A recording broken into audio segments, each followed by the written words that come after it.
Welcome to the podcast that brings you high voltage, intriguing information, as well as electrifying conversation on all topics, current, past, and yet to be. This is Phase to Phase. The first step in avoiding a trap is knowing of its existence. I've been having these weird thoughts lately. Without change, something sleeps inside us and seldom awakens. Here are your hosts, Marcus and Drew. So it's October 17th, 2018. Oh, yeah. I mean, there's other things in the news, but to be honest, those are the two big things that were on at least my radar. Well, hold on. Obviously, the most important news story is what's happening to Bill Cosby in prison. Oh, see, this is good. Because totally joking. Okay. I was totally joking. Son of a bitch. I was like half serious with it because like I know that there's some shit going on regarding his like sentence, which would have been fucking hilarious if like he's like in prison like having problems with like people. He is. People are like, I guess people keep slipping things in my drink, and I get awfully sleepy, and then I wake up and my butt hurts. No, I don't know. I didn't really look into it. I just heard that like somebody threw some bread at him or something. I don't know. Oh, it's travesty. That's terrible. Yeah. Oh, how's he coping in there with that bread thrown? That's fucked up, dude. Fucking to think that this day and age, a fucking legend like Bill Cosby is getting bread thrown at him in prison. No, I'm totally kidding. Fuck that guy. Like, if even half the shit that fucking they say about him is true, that dude's a fucking monster. Way to take a strong stance early on, Drew. Yeah, right. You and I are kids of the 90s. When we were younger, 10 or younger or whatever, Bill Cosby was straight up on TV and was one of the funniest comedians of all time. The only stand-up I've ever seen of him is fucking hysterical. Yeah. And he was a staple in our house. For real. I was just going to say, like, everybody fucking watched. It was one of those things. And I mean, Dave Chappelle said it best when he's like, you don't understand the level of disbelief that the black community had and society at large in general. It was as if chocolate itself had raped people. No, I was just going to say, where do you land on the whole artist versus Usually I land on the whole as softly as I possibly can, and only with the permission of the persons involved. Continue. Very PC of you. The artist versus the art thing. Can you separate the art from the artist? This was a good discussion you and I and Chris had. As weird as it is and as hard as it is for the people physically involved to be able to detach from that, that's obviously a little bit more difficult, but like abstractly. You're personally attached to it. Yeah. Right, obviously. But like abstractly, yeah, absolutely, dude. Like, Thomas Jefferson owned slaves, but him and like John Adams and some other people or whatever wrote the fucking dare I say the greatest and most fucking liberating document known to man. Right. That those very same slaves would benefit greatly, not just benefit, like it's essential for them to have these rights. That's how they achieve equality and all these other things and stuff. And so, what's hilarious to me too is this whole thing that's going on about Kanye West. Let's talk about separating fucking the artist from the music. Here we go, right? The media, mainstream media in particular, just fucking shitting themselves that this person, because, he falls under the intersectionality boxes of the left of like black, wealthy, artist, fucking Hollywood, this and that other thing, that he should fucking think in a very certain way, a very specific frame of mind. Right. And now that he's saying all this shit that goes completely against what they're saying, their minds are fucking exploding, dude. Not only are they upset with what he says, but they're saying such crazy shit. Freedom of speech, for instance, and having someone being able to allow to have their own opinion, despite the fact that it totally differs 180 from yours, hypothetically. The freedom to be able to do that and the concept that is created on is so fucking essential for people that are quote unquote minorities. Now, I don't think people who are fucking loaded rich rappers are fucking minorities necessarily. Political and economical minorities and shit, dude. Like freedom of speech and these type of rights and stuff like that inalienable rights. Yeah, is essential for them to achieve what anybody would consider an equal level to anybody else. The majority. So anyway, let's get to the meat of it, which is the topic we really wanted to discuss today. Two-phase. I think that MK Ultra would be a pretty good place to start. Word. It's, and why did you think that? I was just thinking that it's got evidence, it's public domain. It's sort of well known, maybe not by like the common person, but anybody who's, done a little bit of research and is a little bit skeptical knows at least something about it. Totally. Or at least it's even in pop culture. I was just going to say that. It's at least in pop culture canon where maybe if you don't know that it actually has roots in reality, you know that in so many movies, You know what I mean? Whether it's like the Winter Soldier or whatever, where Bucky's like mind controlled by the little Soviets or whatever. But it's everywhere. There was even an episode in Archer about it. When you learn about this and other things that are crazy too, you see it everywhere. Even Stranger Things has a whole bunch of like kind of MK Ultra E like things, as well as like Project Montauk and all this. Yeah, it's like learning. It's almost like learning a new language or something. For real, a lot of people call it like a tent pole, something that holds up other things. So it's like like a Venn diagram where the center thing is, for in this case, MK Ultra, and there's 1,000 other little circles that intersect with it in some way, whether it's a majorly or maybe just touches the outside of it or whatever. Why did you want to? Dude, because MK Ultra to me, and I'm probably suspected from all the rants that you were on the receiving end of when you and I would work together, that you probably would know that I'm into kind of like history and just conspiracy, like wheelhouse of information, let's say. I like to talk about MK Ultra, and I picked that one because despite all the crazy shit that I hear about and I'm interested in, MK Ultra is, like I told you many times, is so easy to put your finger on, like you said, in the sense of like documented evidence, like admitted programs and admitted data and information that like declassified. Yeah, exactly. That shit that if you didn't have the data to back it up, that was like so super declassified, like a long time ago, and you mentioned it to somebody, they would probably be like, no, that sounds like bullshit, dude. That's crazy. Or like, oh, you saw that in this movie or that movie or this show or that show, and i.e., that's where this comes from or whatever. But, and the other thing about it is, a lot of people are like, oh, like, they wouldn't do that. Or they wouldn't do this. You know what I mean? Thinking like, oh, well, yeah. And fucking David like has a really good point where he says shit where like, oh yeah, you wouldn't do that because you're not a fucking psychopath. Of course you wouldn't do that because you're not sick and twisted in the fucking brain, dude. And you don't have all this knowledge that hypothetically might make you think a different way of like, well, I mean, the big picture makes you think this other way, and you gotta break some fucking eggs to make an omelet. Well. Yeah. If somebody has to be dosed on 80 fucking doses of LSD for fucking 6 months at a time, it's very good. MK Ultra is a clear fucking case of that, of breaking that narrative that they wouldn't do that because that's fucked up and that's harmful and blah, blah, blah. Yeah. MK Ultra's fucking littered with people performing these things on unwitting people. A lot of these people didn't want to be part of this shit, dude. And then it harkens back to things that, like, if you just do a little bit of fucking research on anything, dude, you'll notice certain things like the Tuskegee experiments, where they dosed a bunch of freaking, I'm pretty sure America's first African American pilots, combat pilots, with fucking syphilis for secret over 30 years and didn't say anything. And while they're living life and doing their own things, they're secretly like recording all their medical information and shit when they go on, I passed syphilis to so-and-so. Fucking Hillary Clinton, for God's sakes, had to like apologize for that. You know what I mean? So again, it's one of those things I can harken back to when people say like, they wouldn't do that. Like, oh, you mean like they wouldn't do intensive electroshock therapy on somebody's fucking brain for, without their knowing it or whatever, or kidnapping somebody and dosing them with you know what I mean? So I think you said you had a timeline. If you got a timeline, that could be a good maybe introduction or just a refresher for people who aren't super. Okay. Well, fucking let's jump right into it. So, like I was telling you, I have this timeline set up in just 2 parts. One is just kind of basic pre-MK Ultra timeline events where briefly mentions influential moments in history that kind of relate to the whole MK Ultra. And let's be clear on this. When you say MK Ultra, are you talking about the specific MK Ultra program, or this is an umbrella term? That's a good for point. No, I do mean... Okay, so both. I do mean MK Ultra program specifically, but as has been termed in pop culture, I also am going to refer to MK Ultra as an umbrella term that can refer to anything from the program itself to just mind control in general, or even like psychological influence of any kind. Right.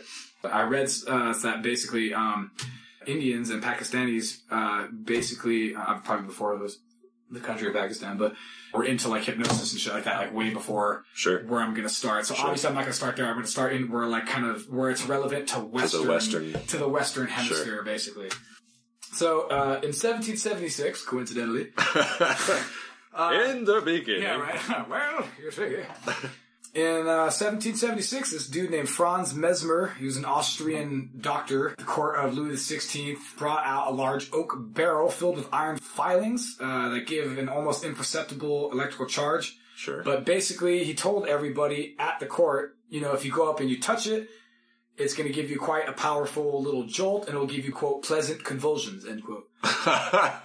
Brilliant. And so when the guests, I guess, went up and actually touched it, they just, fell onto the floor and started, having freaking fits and fainted and whatnot. For anybody that knows anything about iron filings, it's picked up on like a magnet and that's it. Yeah. That's what they use to demonstrate magnets. Yeah, right, totally. What this article was saying is that this guy had basically discovered the power of suggestion. You're almost like a celebrity because you're in the court of, Louis XVI of France. Absolutely. In the 1800s, mid-1800s, this dude named Bernheim kind of pioneered the study of hypnosis. He's a French neurologist. He advanced a whole bunch of theories. Chief among them was the concept of suggestibility, which we were just talking about a second ago, in relation to hypnotism. Right. This is the person who kind of came up with the concept of creating a false witness by having your memory changed or altered or influenced in a way to give you something that didn't actually objectively happen. Mm-hmm. So now I'm going to jump from the 1800s, basically mid-1800s, to the 1930s, where it starts getting like actually really relevant. Sure. This dude named George Estabrook, who apparently, and I haven't found out a ton of this stuff yet. Like I said, we were just doing this for a couple of research for like a day or two.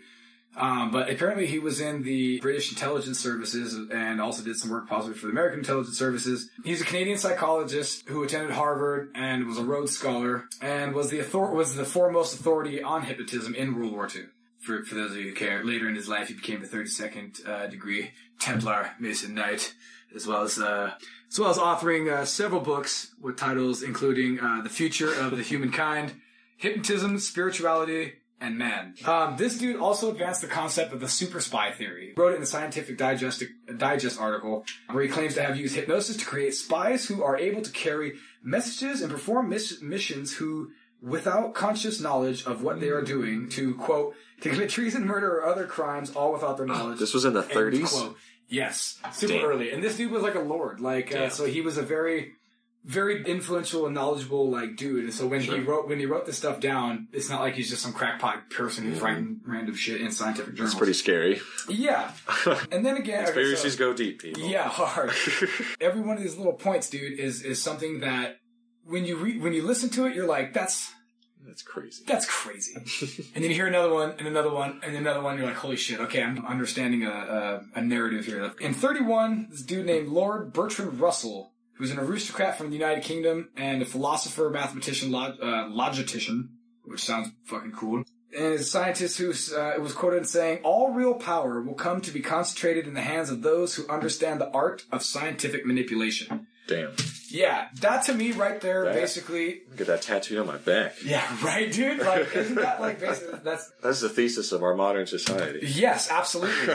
And we're going to come to that again in a second. There's another person who I'm not sure if it kind of came up on your radar or not. 1932, next year, another gentleman named Aldous Huxley. You might know that guy. Yes. Famous writer, English author, wrote the book that everybody fucking knows, The Brave New World. He also wrote other books like The Doors of Perception.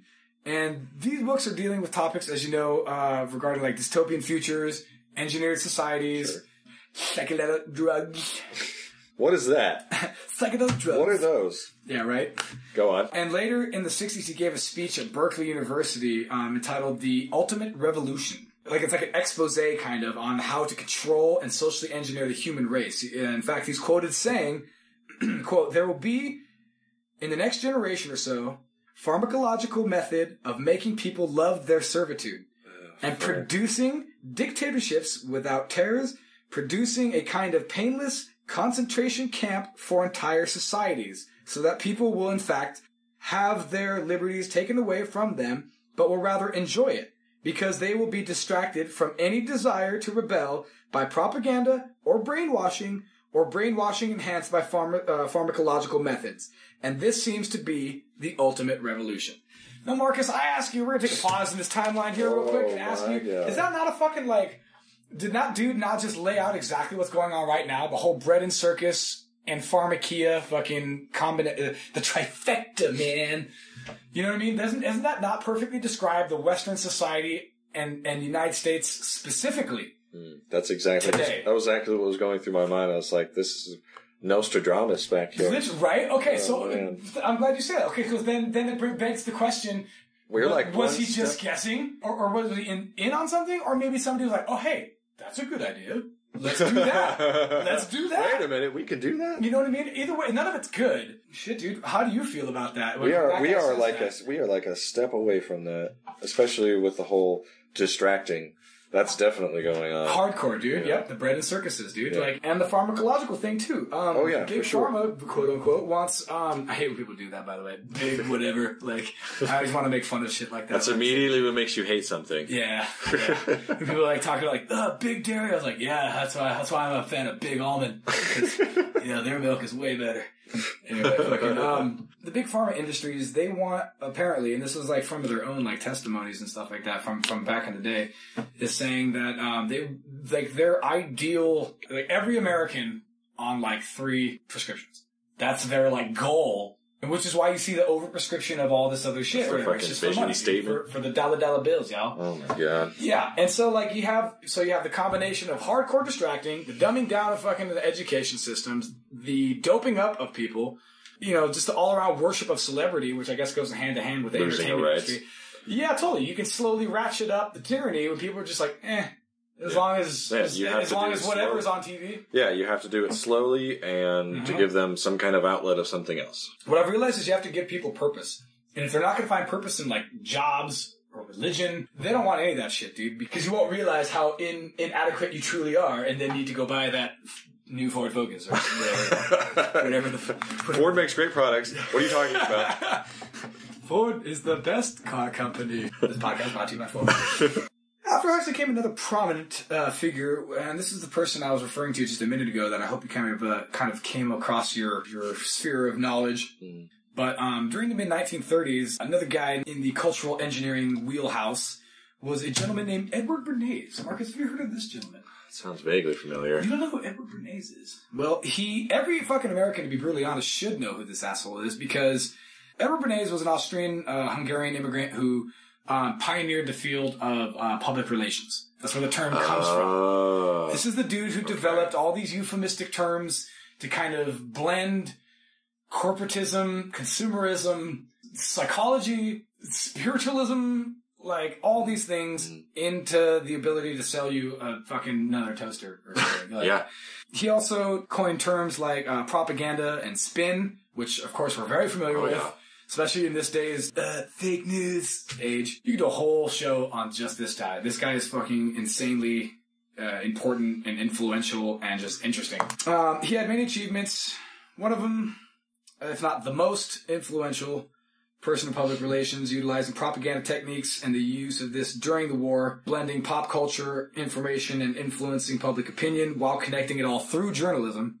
Because you have to get it out to the people. You have to get that thought that he wants to implant into the American public. You're talking about things like propaganda during the rise of the Third Reich.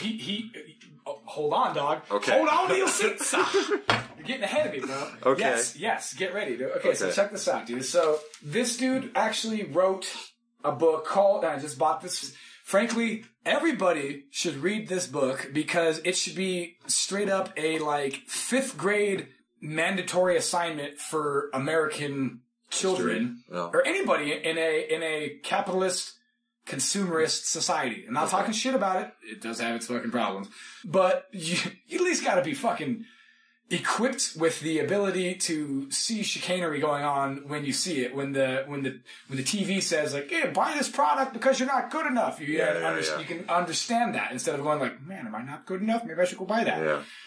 So getting back to it, it's interesting you say that real quick. Yeah, I'm sorry. Please, it's interesting that you say that real quick because I didn't really get that sort of lesson until high school, maybe 11th grade, until I started seeing. I didn't get that till even later, dude. Even later. Because I started seeing techniques and stuff and all these, ways to market things. And that was one of the things when I was going to college. I was actually going to college for graphic design. And that was one of the things that really turned me off of it is I just... I enjoy clever marketing, but I don't enjoy scandalous and That's malice funny you say that marketing. Because I do too. I like funny, witty, smart commercials. Sure. I actually do. Yeah. And I fucking hate commercials. I fucking hate commercials. They're so terrible. But back when I was a kid, I used to watch the Super Bowl, right? Yeah. I only used to watch it for the goddamn commercials. Right. And some of them were hilarious. This dude wrote this book And again, everybody should have it so they have a basic understanding of at least the kindergarten level of this type of thought or thought process or whatever, method. And it's called propaganda. Okay. He wrote it in 1928. Oh. But he didn't start getting shit for his social engineering shenanigans until the mid-30s. Because he was working for like Woodrow Wilson, trying to get Americans into the positive thought of getting into World War I. Because, Woodrow Wilson's like, we gotta get people into this fucking war because blah, blah, blah, blah. But people are like, well, that's over in Europe that's 5,000 miles away. Why should I care? Why should I give a shit? Dude, the plane's barely invented. You know what I mean? Yeah. Shut up. Go on. No, it's a good point. It's a good point. Right? And fucking, what made him so effective and what gave him such a secret view into like the human psyche was the fact that his uncle was Sigmund Freud. I was just going to say, don't say Freud, because I feel like you're Austrian, going to say Freud. All that shit. Oh, man. Which, again, listener, if you don't fucking know who Sigmund Freud is, like, you need to do a basic level of, like, Psychology 101 research. Psychology 101. Because he pioneered the entire fucking science of it. He's related to him, right? He would draw insight from his uncle Freud, right? Developing an approach that he dubbed the engineering of consent. Engineering of Which, consent. if you break that down, chew on that for a little bit. Dude, the euphemisms are fucking rich, dude. Are rich. Consent. Yes. So you're creating out of your own consciousness, your own set of ideals or thoughts or imagination or whatever. Starting with you, you're creating this idea, and then you're getting other people to come to that same idea, going like, yeah, I agree with that. That's the thing I think of. I agree. It's like Inception. Right. He later wrote a book under the same name called The Engineering of Consent. But other titles that he wrote include, which I mentioned earlier, Propaganda, and other ones like Public Relations, and another one called Crystallizing Public Opinion. Nice. Which is exactly the same. That's PR. Right? That's PR. That's public relations. This cocksucker invented that shit, dude. And so, and I mean, hey, tip of the hat, dude. The fucking guy's a genius. Like, sure. Yeah. And what sucks is this dude ascribed to the idea that human beings are basically cattle. Primitive animals that only respond to like external stimuli. And that if you're frankly too dumb to see that you're being chicaned, that you're being shenaniganed. Yeah. Oh, fun words start with this. You know what it is? It's almost a Darwinian approach of like, hey, dude, if you weren't not smart enough to figure it out, well, you're not going to be a sheep, and your genetic shit won't be produced into the future or whatever. Well, this day and age. Yeah, right. Yeah, no shit. I had a super argument about that a couple of years ago with this dipshit dude. I kept like trying to say that. I'm like, no, dude, with technology and blah blah. Anyway, so anyway, some other noticed accomplishments, which are many and far too many for you and I to discuss here, which I would love to talk to you about because I love talking about this guy. He's really fucking fascinating. Sounds fascinating. But the key one that I wanted to highlight, the one that is probably the most well known, is called the Torches of Freedom campaign. Have you heard about this? Don't think so. Have you heard about this? Have you heard about this? Tell us, Jay.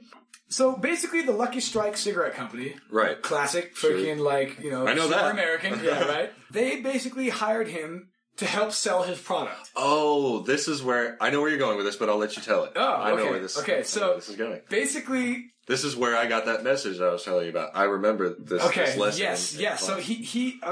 Seeing school kids. He basically realized that there's an entire demographic. There's an entire demographic of consumers that he realized was previously untapped for the cigarette company. Yeah. Which was obviously women. Because in this particular time, it was considered unladylike, or like you were considered like shady if you were a chick and smoked or whatever. Yeah. Basically, he organized a group of like debutantes, a bunch of smoking hot chicks, to walk down the main street of New York during the Easter Sunday parade, which is like a huge deal, smoking these cigarettes and calling them torches of freedom, because that's right, torches of freedom. Now I remember that, and he made sure, obviously, that the photographers and the journalists and shit were there, whatever, to make sure everybody knew. Mm-hmm. So basically, he used the euphemism of torches and freedom because he knew that they would psychologically connect in your brain with certain positive things that he wants you to think of. Absolutely. And to encourage women's smoking by exploiting the women's aspirations for equality and a better life during this whole women's liberation movement. Absolutely, yeah. Can't say he's not smart. Dude, he knew the levers of the human, like, subconscious and knew the buttons and knew exactly how and when and in what, like, order to push them, dude. Yep. And basically by ascribing cigarettes as symbols of, like, emancipation from and equality with men. Oh, yeah. With This is something we can do new. Yeah. Right, totally. Yep. And in the 90s, they had, like, a resurgence, like, later. Or sure did. Some important quotes that this dude attributed to saying was, the conscious and intelligent manipulation of organized habits and opinions of the masses is an important, if not essential, element in the democratic society. Again, same shit that Estabrook and all these other guys are saying. They're coming up with this thought that human beings are too fucking dangerous to make up their own minds. Yeah. And, you know, to be honest, sometimes when I'm driving down the road. Yeah. And, like, as happened to me the other day when I was driving home from class, I had like 4 or 5 different, like, douchebags completely not obeying the traffic rule. Yeah, totally, like, swerving into my lane and just, like, cutting me off. And I'm just like, oh my God, I'm not even honking at him anymore, dude. Like, I'm just like, rolling my eyes, dude. Like, and so I kind of get when some people are like, oh, look at all these mouth-breathing morons, dude. Like, God, there might be needing to be a culling or like at least a social engineering, for God's sakes. Like, as Dwight Schrute said, we need a new plague. You know, right, dude? Like, I at least hear the. I know that's very nihilistic and shit, but I definitely at least hear. I hear the argument. You know, I'm not sold, but I hear the argument. Hashtag Thanos was right. Right? No shit, dude. Right? Magneto was right. Thanos was right. Like. Another quote that this dude was saying that was super important was, quote, "Those who manipulate this unseen mechanism of society constitute an invisible government, which is the true ruling power in our country." An invisible government. He said that in 1928. Yeah. How often do you hear the term... Before the U.S. even became a superpower. For real. And how often do you hear... Okay, invisible government. How often do you hear the term now, shadow government? Right. Or... deep state. Deep state. Now, obviously, those terms are fucking thrown around hardcore a lot, but sure. It's finally fucking reached mainstream, dude. Obviously, way too late. Damage is done, terms, people. Yeah, hardcore. Damage is done. Hardcore. Like, Canary's already dead. And that's what. And honestly, that's my point about Edward Bernays, bro. Is that people should learn this guy and learn his methods and stuff. But to be brutally honest, that's all kindergarten shit. Yeah. That's compared like to very where we are now. Elementary stuff, Absolutely. dude. The stuff that's going on now is literally like the 3rd generation of motherfuckers who studied Bernays. Yeah. So for now, it's all high tech and shit, dude. So it's like for people that figure that shit out, dude, you got to start with Bernays, and they're like, "Oh, mind blowing." You're like, "Okay, well, chapter 2, like it gets deeper and worse." Right. Now, around this time, this whole concept of the amnesia barrier was being put forth in the psychiatrist realm.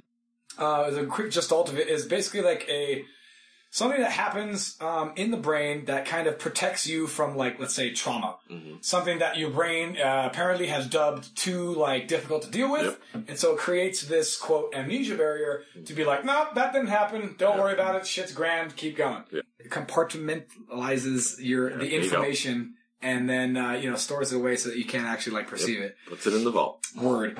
And it's at this time that America, England, and Soviet Union start freaking officially diving into, like, psychological concepts for military exploration. Military purposes, right?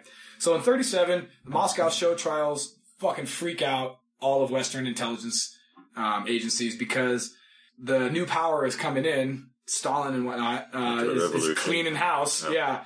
All these, like, prominent generals and party leaders are just all of a sudden making, like, crazy sweeping statements and confessing to, like, crazy shit and just like begging to be executed. So they paranoia just started running rampant among, like, the Western intelligence agencies. Now, I don't know if these dudes were confessing to this stuff just because that maybe they're directly brainwashed, or maybe just because of the atmosphere of the time of like, you better fucking narc on your buddy because, you know, for the good of the fatherland or whatever the fuck. Oh, yeah. So, the whole Soviet mentality. Absolutely, dude, right? Which later moved into the Soviet, or Stasi, like, Nazi fucking mentality. So later in 38, a dude named Albert Hofmann, was a Swiss scientist, discovers LSD. Oh. So obviously that's important for this. Lysergic, we don't have to slow it down that much. Right? So he was looking for a respiratory and circulatory stimulant when he found this. It's really interesting, and if you don't know anything about it, I highly recommend looking up Albert Hofmann, The Bicycle Day, where he basically talks about how he first discovered LSD and like poured it into like after he started kind of tripping a little bit and was like, holy shit, this stuff is hallucinogenic. He went back 3 days later and poured a bunch into like what did Bill Hicks say? A heroic dose of LSD into like a vial and drank it and then had a bike ride home, and needless to say, it was awesome. And then later, in 1942, the Office of Strategic Services is created, which is a precursor to the CIA. Absolutely. Created by this dude named Wild Bill Donovan. This dude is quoted in saying, I need every subtle device and underhanded trick to beat the Germans and the Japanese. So that to me is saying like an incentive basically of freaking what he wanted to do and stuff. And so basically he was tasked with investing $5,000 into this truth drug program to exact information from like POWs and spies and stuff. Wouldn't that be valuable? Yeah, that would be awesome. Apparently it didn't really work. But they used it for later stuff. So during this time, the first field test of marijuana-laced cigarette is done. And then later on in 1936, the Nuremberg trials are revealed that basically the Nazis had kind of their own like mind control program kind of going. Basically before the Soviets and anybody else apparently. And most famous of which was the experimentation on like work camp prisoners and the horrible shit that was done like at Dachau and places like that. That is not in the least bit surprising. Yeah, exactly. And because of that, the Nuremberg Code was adopted internationally, which states that like voluntary consent is of the subject is absolutely essential. Which you would think you wouldn't have to fucking say that, but apparently it was. So that kind of makes me wonder, like, who started it first, dude? Obviously, I mean, it's kind of a toss-up between the Germans, the Russians, the Americans, the British. I think it was all kind of around the same time, and they're all kind of responding to reports of each other doing. And what's interesting is that kind of I'm not sure exactly if you could say it's fair that kick-started it, but there's kind of a psychological arms race going on. Yes, good call. Like right before the Cold War is like a psychological arms race, like you were saying, like a material one and a psychological one. So another quick dude I'm just going to briefly mention because we're going to talk about him later on is a psychiatrist by the name of Dr. Ewen Cameron. He's a super famous guy. But anyway, this dude took part in the medical tribunals of Nuremberg, and he performed the psychiatric evaluation actually on Rudolf Hess, who was like the number two Nazi, like deputy Führer or whatever. It's presumable that while Cameron was here listening to all these trials and testimonies and everything like that, that he heard of the horrible shit going on in these camps of people like Dr. Joseph Mengele, who did crazy shit, like apparently like cut like your eyelids open without like eyelids off rather without like anesthetic, and do like, you know, how soon would a person like freeze to death, or how, you know, just the most horrible, super good information to have, but like stuff you wouldn't really be comfortable with performing on, for obvious moral reasons. Before ethics was really developed. You know, you would think that this guy would, you know, heard of all these things, as well as the fact later it kind of came out that Joseph Goebbels, who was the Reich Minister of Propaganda for the Nazis, it was discovered then that he actually took a lot of Bernays'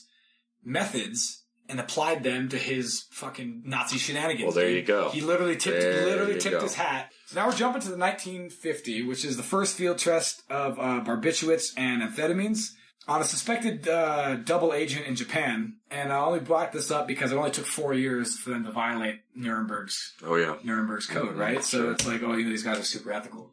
Oh. So at this point in the 50s, Korean War breaks out, and then there's tons of reports of, you know, Soviet and Korean mind control programs. So at this point, you would feel like the intelligence agencies probably were justified in their exploration of a military application of psychological shit. Yep. And of course, all of this area kind of ties in with other topics like Operation Paperclip and the Cold War and the spies of East and West Germany and the spy master of Reinhard Gehlen. All that shit is super important, and Reinhard Gehlen, super, again, like Edward Bernays, you dive into that guy for 10 minutes and you're just like, holy shit, like this goes on forever. I think it was at this time period that captured U.S. pilots, they confessed to all this like crazy shit to their captors of things like using germ warfare, which is another international violation. Yep. So Western leaders saw this as like direct evidence that mind control exists. It's happening. They're just fucking convinced. Yep. And if the truth was told, maybe there wasn't any mind control, but regardless, then it means that they broke them. So that means that there's some sort of psychological thing going on that they need to learn from. Right. Which is your right as an intelligence person. You would think, right? So, and this is where the term brainwashing is basically made popular. It's defined as a forcible indoctrination to induce someone to give up basic political, social, or religious beliefs and attitudes in the attempt to contrasting regimented ideas. Another term that came popular in this period was the Manchurian Candidate, which was this whole thing basically kind of sprung from. The American POWs in Korea apparently had a bit of amnesia and, quote, blank periods. Real quickly, Drew, what is a Manchurian Candidate? So, a Manchurian Candidate, it's a person who's been hypnotized to do a specific task, usually something like an assassination, and which their brain will be wiped clean and they won't be able, and because they're under hypnosis and mind control and brainwashing and stuff, they wouldn't be able to explain it under torture or something. Yeah, nothing. Who I work for, who I'm, what my plan is, blah, blah, blah. Matter of fact, they wouldn't even know that they're on a fucking mission. Right. You know what I mean? So the American POWs in Korea apparently had bits of amnesia and blank periods, as I was saying, where the soldiers couldn't even remember how they got there, or this big, crazy long march from one camp to another that they apparently partook in, leading to the speculation from like some skeptics that, maybe it's just exhaustion. Maybe these guys are just insanely exhausted and they were just gonna, it was just sleep deprivation, and that's why they were able to basically sign these papers that said we did all this crazy shit that we apparently didn't do. Right. So in April 1953, this is another prince named Allen Dulles, who was the first director of our CIA, made a speech at the National Alumni Conference of the Graduate Council of Princeton University, where he said, quote, "We are in a battle for the control of men's minds, and we are losing the battle." Damn. So obviously, this is like officially where fucking MK Ultra is like born. Out of the governmental programs, out of the like you said, the desperate need, a psychological arms race. I really liked what you said there. Well, I mean, as I said, that's kind of their job, and if they weren't doing it, then I like that. That's a good point. They kind of be held accountable. That's true. And to be brutally honest, if they, it's kind of that fucked up catch-22 where it's like if you take the moral high road, you're defenseless. You're defenseless. Yeah. And me being a gun enthusiast. Yeah. I can totally understand the concept of if somebody, namely a criminal or whatever, is going to attempt to do me harm and they have a firearm, obviously I want one. You would have to have one. Obviously, it's an equalizer. Yeah. It's and that's the kind of we can't have a psychological warfare gap. Well, that's the kind of mentality that usually gets that's where it starts from. It's a noble, it's a slippery slope. Yeah, it's slippery. People can easily run away with that. That's why tons of things have been used throughout history to do that. Like, it's the communists. Right. Give over freedoms and money and shit. It's the terrorists. Oh, they have a nuke. Right? We got to start a nuclear program. Literally, yep. MK Ultra's like official, their missions were, or whatever, was to create a program with emphasis on things like disturbance of memory. And now this is all from declassified information now, by the way. Yeah. This is all fucking on the books. You can find this. Yeah, quote, disturbance of memory, alteration of sexual patterns, eliciting of information, suggestibility, and creating dependence. All these things, obviously, you would want to do if you had a spy or a populace or anything to gain the upper hand. Yeah. We're kind of going to jump around, but I'm going to jump right to 1977, where the National Committee for the Protection of Human Subjects Behavioral Research, U.S. Senate Subcommittee on Health and Scientific Research, they basically did an investigation on... First, they just did the first investigation on the CIA programs that were done in the 50s on unwitting human subjects. And it later coincided with doing investigations on all of the branches, basically, in all their little programs, because, the Navy had their MK program and the Army had theirs and blah, blah, blah. So these hearings coincided with 16,000 different declassified documents relating to the MK Ultra program by itself, like alone. Merging together after the program was completed, merging all the like-minded projects together in order to, you could sweep it all under the same scandalous rug. Absolutely. Basically. Rip the Band-Aid off. Yeah, exactly. We're saying like, no. All these other programs are stopped too. Don't worry. It's all done. In the CIA, when the program began, the MK Ultra program began, there was a group known as the Technical Services Staff, which is just like a section of this realm of study in the CIA. Okay. And Technical services is just a whole bunch of... Well, I don't know. That doesn't even mean anything. So apparently these guys were kind of related to like the James Bond's like Q, where like if things you needed, they provided whatever, like sleeping powder, narcotics, gadgets, fucking spyware, electronics, the logistical things that they would need or whatever. I like that analogy. Right? It's not mine, actually. Director of the Technical Services Staff Chemical Division was a dude named Dr. Sidney Gottlieb. Now, this guy, this is the guy. He's the fucking guy here. This basically is the, like, well, him and Cameron really are, and Johnny and West, but those two guys are basically the, like, poster child for children. Or at the very least, the scapegoats. Well, yes, and it's funny you say that because freaking a little side note. I guess this could be for fucking at the end, but we could just throw it in there right now. But when all this became declassified and all the documents that weren't actually destroyed, his name, Dr. Sidney Gottlieb's name, was one of the only names that wasn't blacked out. Sure.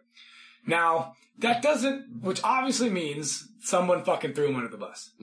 In my opinion. Because why would you black out all the other things? Oh, he just forgot to fucking black out his name on every page. Now, it doesn't make him a good guy. No. But, I mean, you gotta call it as you see it. You know what I mean? He might have been thrown under the bus for this, for sure. Which, to be fucking honest, dude, makes total sense. What movie have you not seen or whatever where some guy, like, does a deal with the devil, basically? You know what I mean? And then, like, at the end of it, he's like, sweet, let me get my payment. And the guy's like, oh, yeah. Fuck that.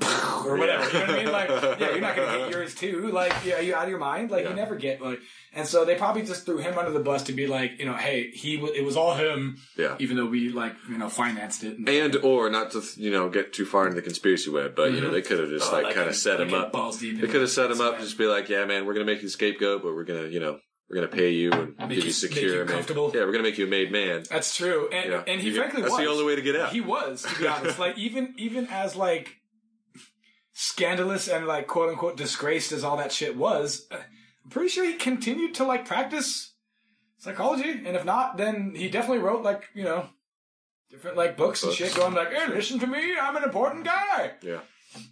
So, I mean, he definitely didn't go down. He only went down as, like, a piece of shit in, like, later years. You know what I mean? He wasn't, like, officially, when all this stuff was going down, he wasn't, like, I mean, obviously I wasn't around at the time or whatever, but, like, as far as I know, like, indignance for this guy didn't really start until, like, like the 80s or 90s. Like, this is all hearsay. I have no idea. Yeah. But, I certainly never remember hearing about this fucking guy until, way later, until they're like, yep, it's all him. All this guy was a piece of shit. So anyway, this dude began with LSD research, looking for the truth drug application. At least on paper, the first CIA-funded LSD experiments were on voluntary school students. We went to places like Harvard, but they also did experiments in Lexington, Kentucky Federal State Prison, because why wouldn't you test on prisoners? Because they have nothing better to do besides we can get fucked up and tell you how I feel about it. And it would give rewards. Sign me up. Yeah, for real, dude. Life sentence? Fucking tripping bottles for 2 days? Fuck yeah. And they would reward them with the drug of choice for the participation in the study. So, like, here, drop fucking acid for a couple of days. We'll give you your heroin or your meth or whatever the fuck. That's not. No, what are you talking about? That's super moral. What are you talking about? This is all federally funded, dog. This is good shit. In fact, one case was 80 straight days of LSD to see the effects on prolonged testing. You know what I mean? This is a new frontier, dude. There was Back that up, Drew. You need to emphasize that. 80 straight days. And that's not like straight 8 days of like a dose a day. They didn't know what a fucking dose was. Exactly. This is all new pioneering. Frontier. Yeah, dude, they didn't know. So for all fucking we know, this dude had like 100,000 fucking doses. So apparently LSD passed through the prisons and the schools.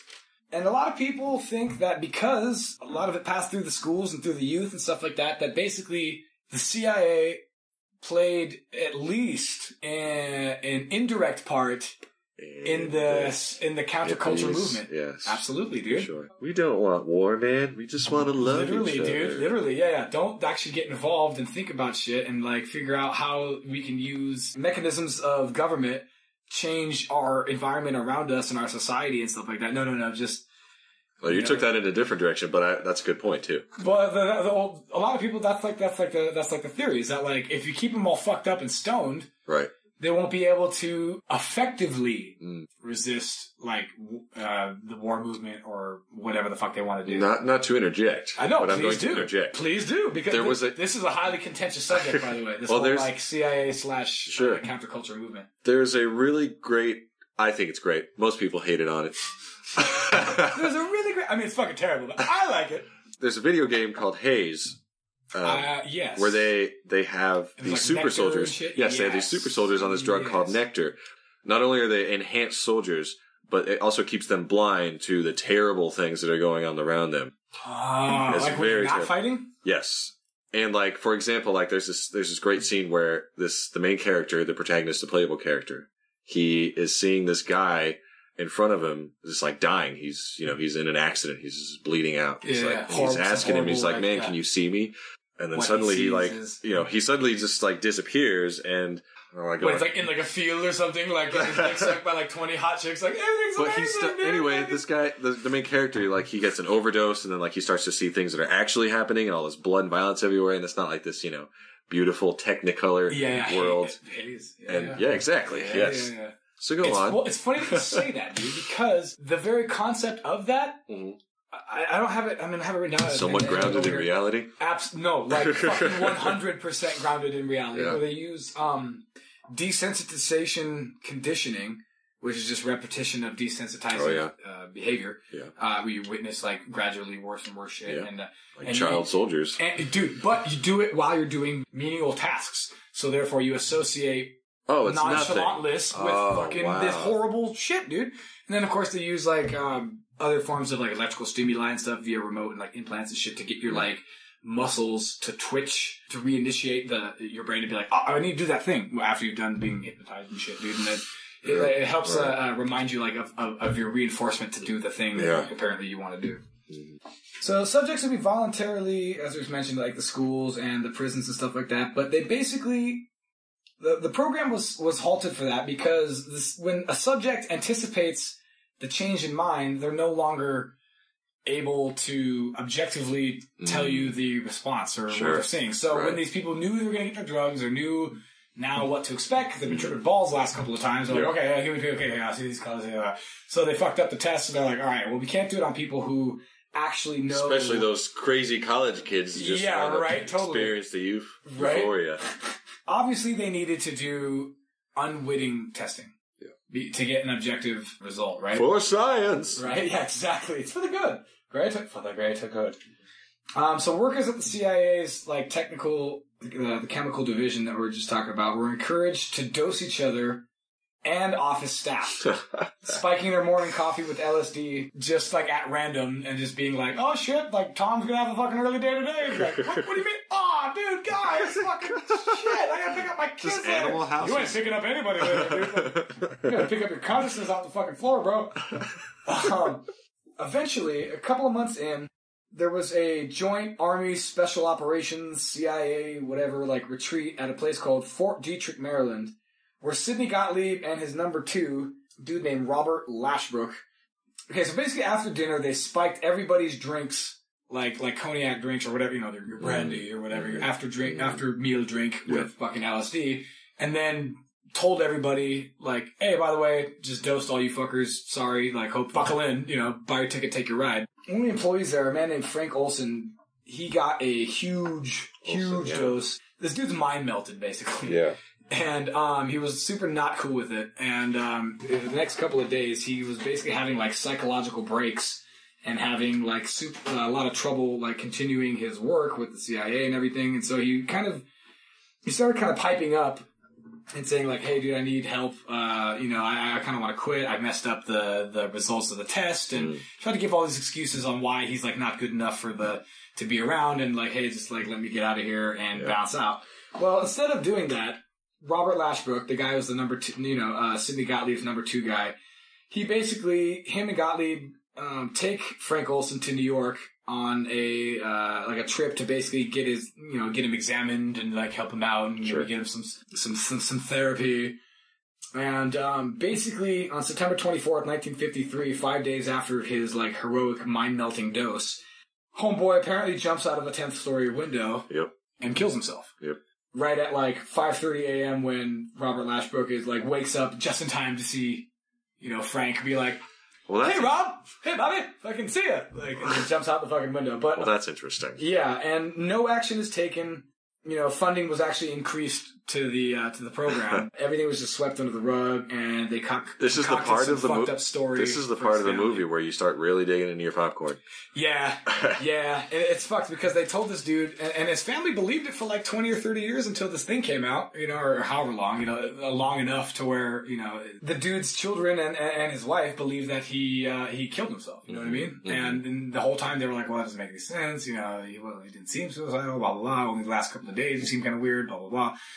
And, you know, only, you know, after a couple of years, the truth finally come out. They're like, oh, by the way, he didn't kill himself. Motherfucker was beaten over the head and thrown out the fucking window. Sorry. Our bad. Makes you wonder what he might have been saying or what he was threatening to say. For real, good call. Like, maybe he was like they couldn't let him quit because they were like, oh shit, he does this guy hard with this experimental new drug that nobody's supposed to know about. Yeah. And it's totally unregulated and shit like that. We can't have him go blabbing to fucking everybody or whatever. But like you said, yeah. Or maybe he had some kind of grand vision, you know? Yeah. Who knows? Who knows, dude? Fucking, and it could have been like a quick thing. Like, I don't think you would take him to New York to kill him. You know what I mean? That's a good point. So I feel like they took him to New York to do something, maybe like help unbrainwash him, or not brainwash him, but help like unfuck his mind. Yeah. Something happened and they could. I'm pretty goddamn sure he was clocked over the head first before he was thrown out of a window. So it's one of those things like somebody definitely killed him, but we don't really know exactly like if there was any point to it or not. Right. Like, if it was not an accident, but if it was like a quick thing, like, oh shit, quiet you, throw him over the or like, oh, you startled me. Yeah, right. Oh, don't snake up on me. Broke in here and hung up fucking family, wife and kids everywhere. Or maybe like he was saying, maybe he was like, hey dude, if you guys don't let me go and let me quit and all this other stuff, dude, I'm gonna go to the press and I'm gonna go to here and blah blah blah. I can understand where these guys who are clandestine operation type guys, as far as the CIA is concerned, you know, these people aren't strangers to like doing what's necessary for the. I don't know. I wouldn't put it past some of these hard piping motherfuckers to throw some poor fucking brain mushed fucking dude out of a window and be like, yeah, you just fucking, you know, just. Two shots in the head, worst case suicide I ever saw.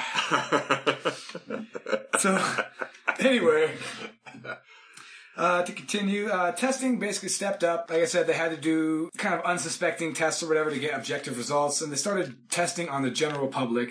Just to kind of make it cheap and easier. They did like undesirables for obvious reasons. These people aren't going to be complaining or going to the cops for any reasons. People like pimps, prostitutes, homeless, runaways.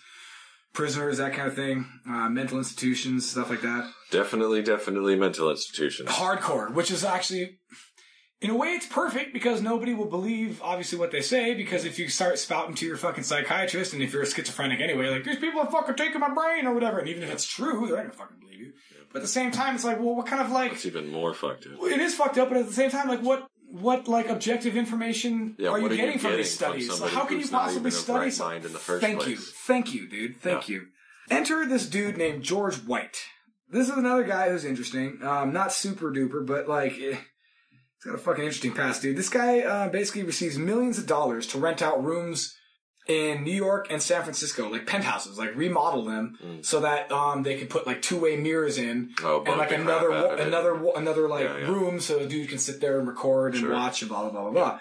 You know, they fill it with recording equipment and stuff like that, and basically they recruit prostitutes to spike John's drinks. Oh yeah, you know what I mean? They're like, hey, come over here, set this guy, I can do this, put this in his name, I can ask him this, ask him that, ask him this.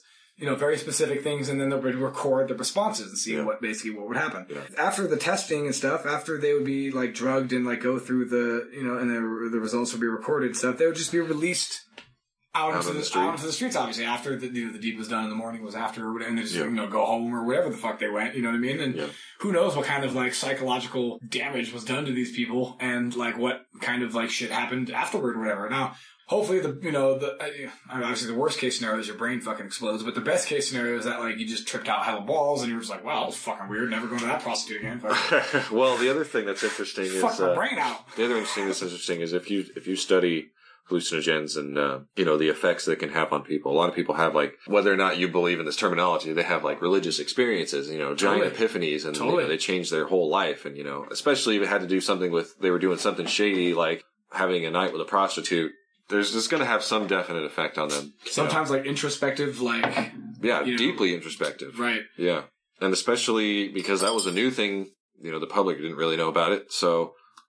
It's true. It'd be weird how people would like receive it, because now in modern day culture, there's all these things associated with LSD. Sure. Like, oh man, it'll open your fucking third mind, and you could see the doors of perception, man, and like the subjects in those prison tests that kind of knew what to fucking expect or whatever. You kind of have at least like a rough idea what to expect. Now sometimes it's bullshit because people that don't do drugs, that are told what drugs are by other people that don't do drugs. Reefer madness. Yeah, for real, dude. Like that's what they know. Yeah, you hear shit and you're just like, that sounds like nonsense. Like, and with LSD in particular, in modern day, there is this already a preconceived notion of kind of like, you can like learn things from it and become introspective and kind of understand things about yourself that hypothetically you wouldn't have come to that conclusion without that drug. Right.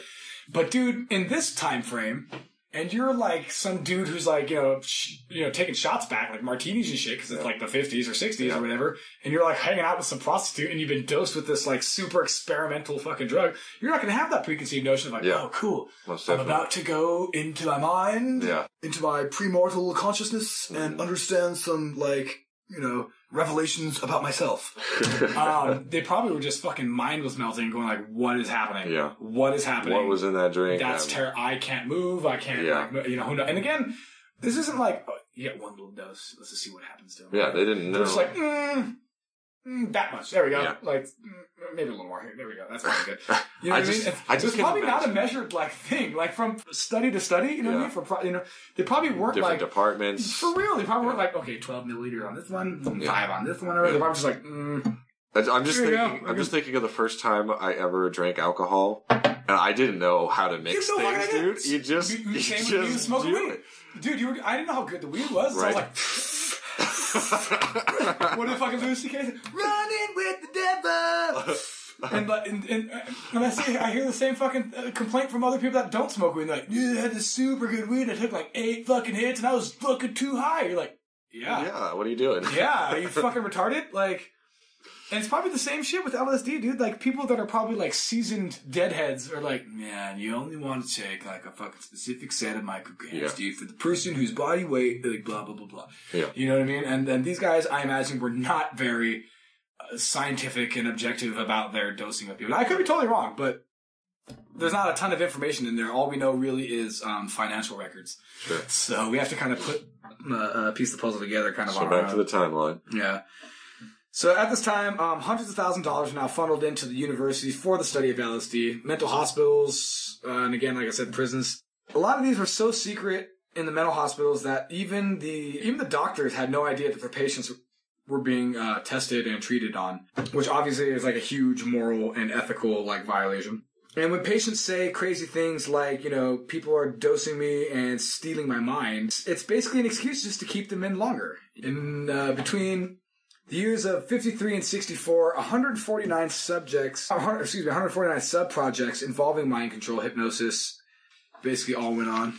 Around this time, enter another gigantic freaking name under the freaking MKUltra wheelhouse, and that's the one I mentioned before, was Dr. Ewen Cameron. He was president of the American Psychological Division, and he also worked at Allen Memorial Psychological Institute in Montreal, Canada. This dude studied mental illness using the self-created method called de-patterning, which anybody in the MKUltra like Canada knows that like this is basically a process where and you wipe the brain so that way it's setting the level of precedent to be able to imprint a new behavior on top of this now blank slate. This is basically done by putting the patient asleep for weeks at a time using like barbiturates. So they dose these people up and put them to sleep for fucking like 40 days, dude. Which to me is like nuts, dude. Yeah, right, totally. And then when they wake up, he basically would use like electroshock at sometimes hundreds of times the normal dose. Whatever the fucking normal dose of electroshock is. There was an instance where he put a woman to sleep for 84 straight days. 109 like electroshock, treatments in that time period, and basically reduce this person to a vegetative state. Sure, obviously. Yeah, and some of these people would go in for like voluntary shit, like postpartum depression or something like that. And then this guy would do this crazy shit on him. Yeah, so basically the CIA hears about all the possible applications that it can do with this work that he's doing up in Canada, and in 1957 CIA begins funding Cameron's work. MK Ultra kind of takes it even deeper. See, and that's interesting because that means that their intelligence communities were talking to each other. Oh. Privately, right? That's true, yeah. The things he did earlier on were, hypothetically, this wasn't under the CIA's watchful eye. They kind of adopted it. Word, yeah. Someone caught wind of it and were like, it was probably Jolly and West, a guy we'll fucking talk about a little bit later. He probably caught wind of that and was like, you know who you should talk to? This fucking guy. Real quick, I just want to mention fucking, I know we're actually almost done. Do you want to just keep going or fucking... Absolutely. If you're good. Absolutely. If you got gas, man, floor it. Awesome. I love it. Awesome. I love you, Marcus. So like I said, this dude developed several techniques. Another method that he used was called reprogramming or repatterning, which was just, of course, reprogramming the behavior over that blank slate using messages played over and over. In fact, there was one time when they would be subjects would be put into this thing called a sleep room, where hidden inside like the walls and inside like the place where you lay your head, like the pillow or whatever, the pillow area, would be a tiny little like microphone, or not a microphone, but a speaker with recordings of like horrible shit, dude, like your mother hates you, or like your mother wants to kill you, or like like you're a horrible person, or something. I don't know. How many times have you seen this in pop culture? Right? Thank you, dude. And it goes forever, dude. So check this out. These messages at one point in time for one of the patients, dude, was played over 250,000 times. Good night. Like, I can't even imagine that. And think about that. And think about this. This is back in the analog days. So somebody's sitting there. Oh my God. Putting that tape on a loop. Your mother wants to kill you. Your mother wants to kill you. Insert side B. Yeah. Flip to side B. Your mother wants to kill you. I'm in dream. Sorry. That was a mixtape of mine that I was to my girlfriend. Hold on. This is the right. There we go. That's funny. That's fucking funny. Another one of these methods, basically, like I said earlier, he would put them to sleep for days on end so that he could suppress the previous memory of before he started the process. What did they call that? In Arrested Development, they had a thing where the guy would continuously roofie himself, so he would forget the last thing he did when he roofied himself the last time. He's just on a vicious cycle. That's awesome. Oh, it's so funny. I forget what they call it, though. You wouldn't be able to fucking... You'd be able to sustain that, I imagine, for very long. Well, that's what happens. A week or two. That's what happens is it starts to surface, and then he has to roofie himself again. Oh, Jesus. It's hilarious. So it's like Memento, basically. Yes. Yeah. Only he doesn't have tattoos all over himself, and his wife isn't murdered. Presumably. Allegedly. This is, like I was mentioning earlier, this is treatment that people paid for things like postpartum depression and et cetera or whatever. These people paid for treatment, which is another reason why I kind of thankfully they were able to have like a settlement of like, or to, at least to even bring it forth of like, hey, all this horrible shit was done to me. So please rectify it. Yeah. Apparently it was hundreds of people though, and spurring all the way into the 60s, into 63 actually, when the project was officially replaced. So this was just in Canada, or is that... Well, like these voluntary people get these treated. ones at the Allen Memorial Psychiatric Institute. Gotcha. Yes, these were only in Canada. And like I said, so the project was replaced in 63. And it was replaced by other things like MK Search, and it was absorbed into like-minded projects for a year until 1964, when Cameron unexpectedly retires, and then later dies of a heart attack in 67 while mountain climbing. So other projects like MK Search goes until 72, we're told, and there's been a ton of other ones like MK Project Artichoke, MK Ultima, Project Bluebird. All these different ones basically were and a lot apparently of these, stopped. Right. And a lot of these things people just kind of refer under the umbrella of MK Ultra. Exactly. Anything involving mind control or any of that stuff, or anything even semi-related to that, people just say MK Ultra in it. So basically this is the end, basically, because where every government document basically after this time is just straight like blacked out. There's no relevant information, there's no names, there's not even dates. Quick little thing, from 66 to 73, a dude named Richard Helms, who also worked for the OSS, director of the CIA position, that was the guy who basically destroyed all of the documents that came afterwards, so we don't know basically where MK Ultra went after this because of Richard Helms. See, and that's something I think we should talk about. They released these documents. There's strategic blackouts in them, and as in like, hey, this is sensitive because of national security or whatever kind of shit they want to say. And like, you know, right, so City got me. Things like that, and like the timing and the amount of documents to get released, like this is only what they've chosen to release. Oh yeah, right. Oh yeah. And so no, Marcus, they would have released every single relevant, key piece of every memo, receipt, everything. Well, that's what's interesting is it's pretty much guaranteed a controlled release. But yes. How do you? How does the CIA? Oh, they just forget. Because what the story was, they just forgot there were some extra documents that were left in a different location. Yeah. And they were I can't remember the guy's discovered. Name, Mark somebody. He filed a Freedom of Information Act, and they were like, let's just give him this box of semi-unrelevant shit. Right. That actually turned out to be all of the financial documents, which were like the fucking bread and butter of like all the things. Because, like they say in V for Vendetta, the only like records that ever fucking make it like through all the turmoil and all the shitty things that's actually going to be like reflect what really is. Oh yeah. Is fucking tax documents or financial fucking records. Sure, paper trails. Yes. Yeah.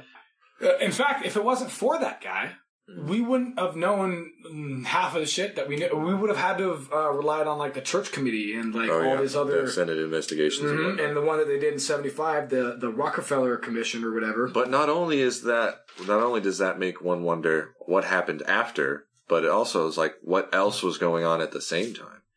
Oh we my don't God! necessarily Yeah, exactly. know. So this is what we know, right? This is just one declassified program. Totally. And with how people were being so nonchalant about certain things, dosing each other in fucking the office and stuff like that, who knows what kind of crazy shit went on under the guys who are like, oh, it's okay. I'm under like an official guidelines program. I have authority.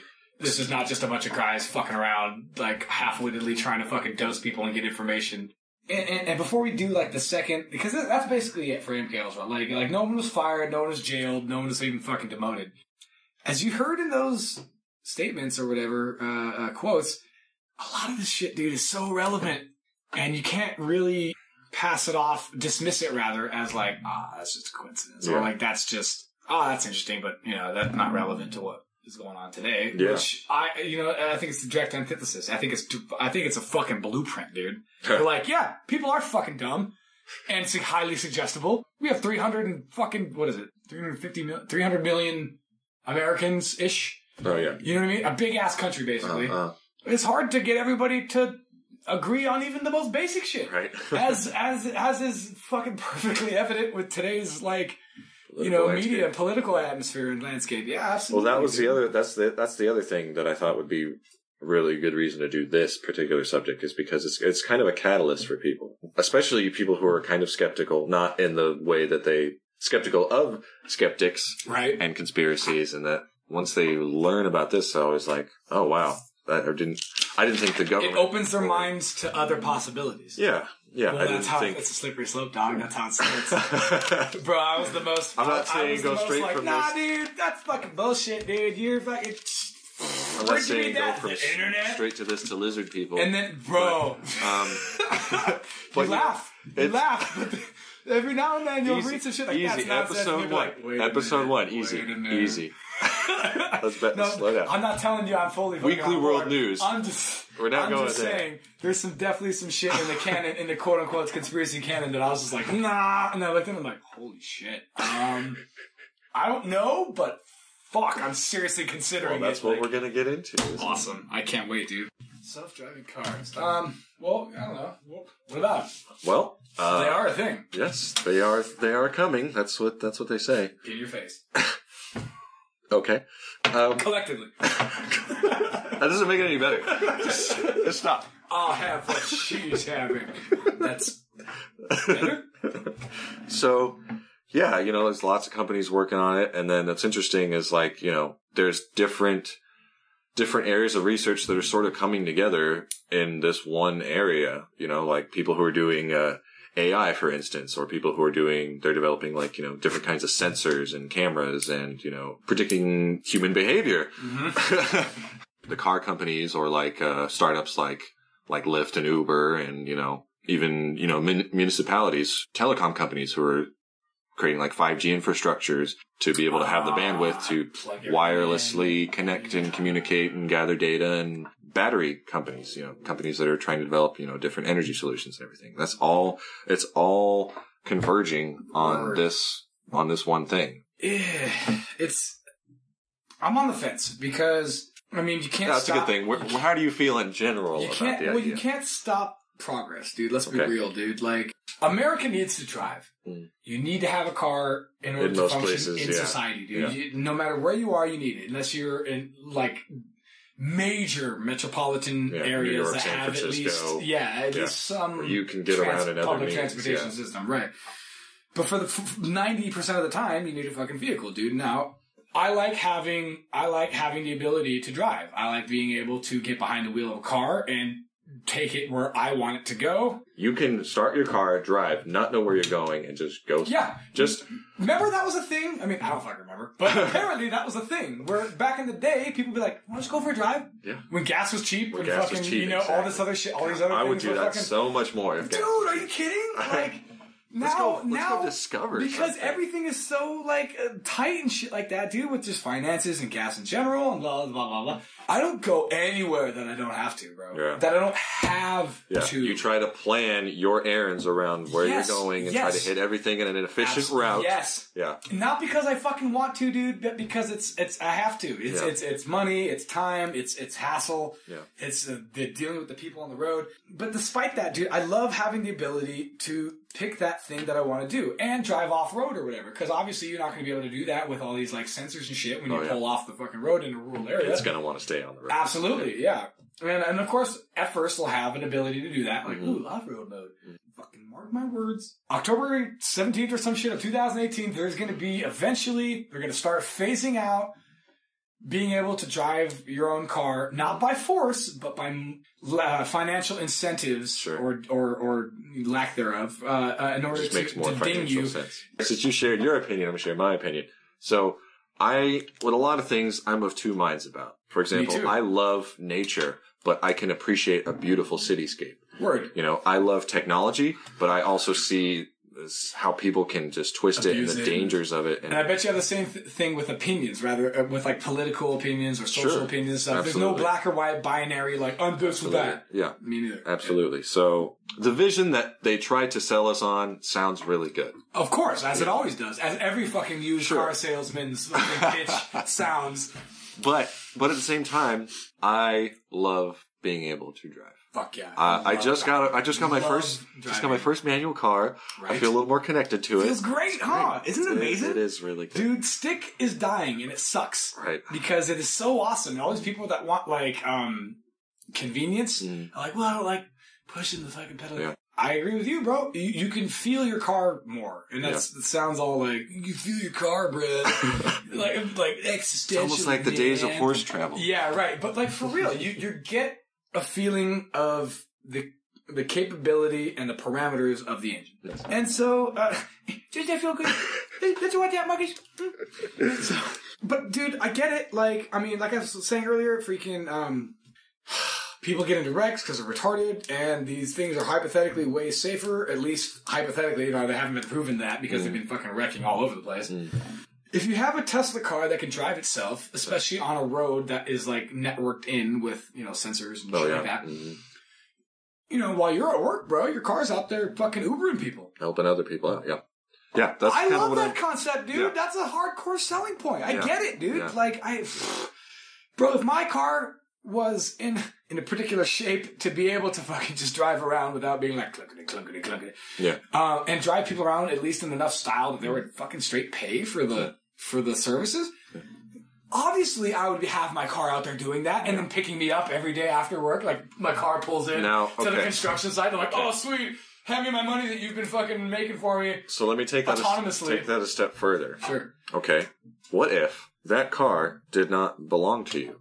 What if it was more like a Lime bike, okay? Like you rented it? Right. Because all these cocksuckers now that are making things don't actually want people to own them. Thanks, Microsoft. Like media and Apple, fuckers. Well. That they don't want you to own the content. The opinions of Drew do not necessarily reflect the opinions of this program and its producers and its sponsors. Thank you. Right. They don't want you to own. I see your pessimistic view of that, but let me just same with like streaming for networks and shit. They don't want you to have like a CD or whatever. They want you to be like, we don't want to control this content so you can't fucking. That's a rabbit hole I could go down with you any day of the week. Absolutely, but it's relevant. No, it is. I'm not saying it's not. But I didn't get to finish explaining. So instead of let me put it to you this way, because I actually asked a few people this question and I got some very interesting answers. Say tomorrow that suddenly the technology advances so fast that you can just order a car. It can take you to the same places that you would go throughout the day. It has. Would I get rid of my car? Is that your question you're going to be fucking asking? Let me finish. If all of my transportation needs were totally met by some automated fucking vehicle. You don't have to pay registration on it. Okay. You don't have to pay for the maintenance. Okay. Hypothetically, pay per ride or per month or whatever the fucking structure is. Right. But it was as expensive or cheaper than to drive your car, but without any kind of maintenance or registration. Well, obviously we'd fucking do that, dude, because like in a consumer-based economy with people that are broke as fuck, they're not going to make the decision to be like, I'd rather drive myself and buy the car that costs the money that I don't fucking have. Because that car, as you were saying, is not just your car. It's once you drops you off at work, it goes and picks up somebody else, drives them to where they need to go. If you bought the car, it's your fucking car. Okay, well, in this circumstance, it's just a smart network of taxis. Yeah, like a Lime bike, like you were talking about. Right, but it's a car. Okay. And I'm saying, as it happens tomorrow, it's perfectly safe. Right. You know, it's nailed humans. It can predict humans, even in unpredictable situations. Right. Same question. Would you drive you were totally free to drive your car the same way it is now. You pay for the same, gas is the same. Right. Would you drive your car to work, or would you take that smart car to work? And on the day-to-day, no, I would take the smart car for sure, obviously. Duh. Like, and therein lies the ability to fucking get people to either succumb to a certain belief or buy a certain product. And that's basically make it so that it's so fucking convenient, dude, that you would have to be retarded to say no. Unless you're a millionaire. So yes, I would, obviously. But I also, if I had the money... then I would absolutely have some sort of recreational vehicle to not drive on the main roads and to have transportation away from civilization, like a horse or a fucking an equivalent. Rather. Well, that's the interesting thing is even if they figure out this whole city driving, because they're testing it in places like San Jose. Which makes sense. You want big urban metropolitan areas. That makes perfect sense. Right. It would take, I'm not saying it's impossible, but it would take a lot longer for them to be able to have a self-driving car. That works just on GPS that you can take off of roads. Sensor area. You can use it to haul your boat to somewhere. That'd be crazy. You have... automated though. Yes. You drive on the fucking dirt roads with your boat to the lake. Or whatever. Right. So there might, for a long time, there might be a hybrid solution where it has a manual driving mode. Well, obviously that'll be the transition phase. Right. Of course. Right. But once more connectivity and the Internet of Things and satellite communication, blah, blah, blah, gets more hardcore, like you were saying, the technology then becomes, it's not even going to be a sensors on the road thing anymore. It'll be a fucking full on wireless. Oh, there's a thing in your car. There's a thing in space. There's a thing at the headquarters at the Geico office or whatever the fuck. Right. And the thing is, if those cars are talking to each other, then they know what each other is doing. Totally. Which is hell of important. I'm not gonna lie, dude. Again, that's the thing that I get fucking pissed at when people don't understand shit on the road, dude. I'm like, dude, if there was a centralized system, a program that basically was able to monitor everything, think of it more like monitorization of the car and the surroundings to be like, oh shit, this car is swerving. Okay, fucking respond correctly. Right. So you have to. That's what I was getting at. You have to rethink. Think of it more like there's just each lane is like a railroad track, okay? And then you just hop on a car when it just happens to be passing by and you're in your specific spot and you hop on it and then you get off. And it knows where it's going. And you're like hypothetical theory type thing. Yeah. Almost like 90% of cars are not privately owned. They're either owned by the city or you just rent them. Some entity. And you take it as if it were public transportation. But then every single car would be exactly the same. Yeah. Why would it be any different? They could have bigger cars for, more riders. People, right. But it would only be effective. The changes would only be based on the things that they need, not necessarily because it's like a cool color right. or like right. There's cool no style. Or you could argue a little further in the future. You could have some kind of customization have, options. Niches of like pink. You could do that too. But even further in the future, you could have customization options. I don't know if this is a great example, but think of the whole car as a screen. Word. I want mine to be pink. Or I'll get a cheaper rate. I'll get a cheaper rate. A super plush, pink thing that has, snacks for me inside. Or I'll get a cheaper rate if I choose to display an ad on my car. Or I'll get a cheaper rate if I just have the basic car that doesn't have snacks with it. Or that doesn't have the seats that that turn around, so you don't even have to look at. You can play with your kids while you're riding the Word. Yeah, that's cool, dude, for sure. I could get down with that. Yeah. All right, so there's the positive side. But here's the other thing, though. Because here's what happens. They have, I believe it's called an economy of scale. As they create and people adopt them, they then become cheaper to make. And then become cheaper to make, more people get them, and it just accelerates from there. So that will happen, but at the same time, if less companies are producing, manual drive cars, that's possible that those will become more expensive to own, not just because they're making less of them and, there's less people interested in developing, making parts for them or making fuel. But it also could be possible that, here's another thing I'm of two minds about, protecting the climate, a fully electric car versus a combustion engine car. They might start, not necessarily making taxes on carbon, but maybe they give more incentive to people who don't drive one. That's that's a big reason that people bought federal tax incentives. Right, the big subsidies for electric cars. And the traditional car, it's not like it will suddenly die off. Oh, not even gradually. It'll take a while. We're also thinking just in terms of America. The developing world. We do that. We do that here. We're kind of like, those cars, yeah.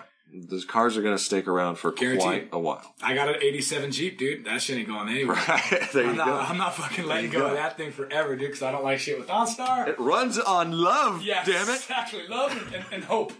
Come on. Come on. Millennium Falcon, damn it. Right, dude, for real. Watch this. Chin, chin, chin, chin, chin, chin, chin. Watch what? God damn it, fucking something about chewy fucking blah, blah, blah. Awesome. Oh, okay. I understand both sides of the argument. Well, should we talk about the dark dangers and such of that, or should we leave it as a lighthearted topic? No, I think we can leave it there. Because, okay. I think if anybody's listening to this type of thing, we'll at least have a general idea of automation being here's all I'm going to say. Yes. If it's not fucking watched carefully. Here's all I'm going to say is you take self-driving cars plus Big Brother equals question mark. That's pretty much all I'm going to say about that. And Word. You know where that's going. Yeah. Oh, plus big tech. But they're already already there. But again, it's one of those Venn diagram things where 1,000 things are intersecting with it. Okay. You can't escape from any one of them. Right. Well, fuck, man. That was okay, with the exception of a lot of the edits that I'm sure that I'm gonna have to take out for our first one. And again, we might have to do this again. But again, all in all, that wasn't bad. And thank you for joining us. And if you guys would like to, hear more shit, we'll figure out how to get you that, and we'll tell you all about it. But not right now. Give us your feedback. We want to know. Awesome. Thank you very much. This is Drew and Marcus saying peace the fuck out.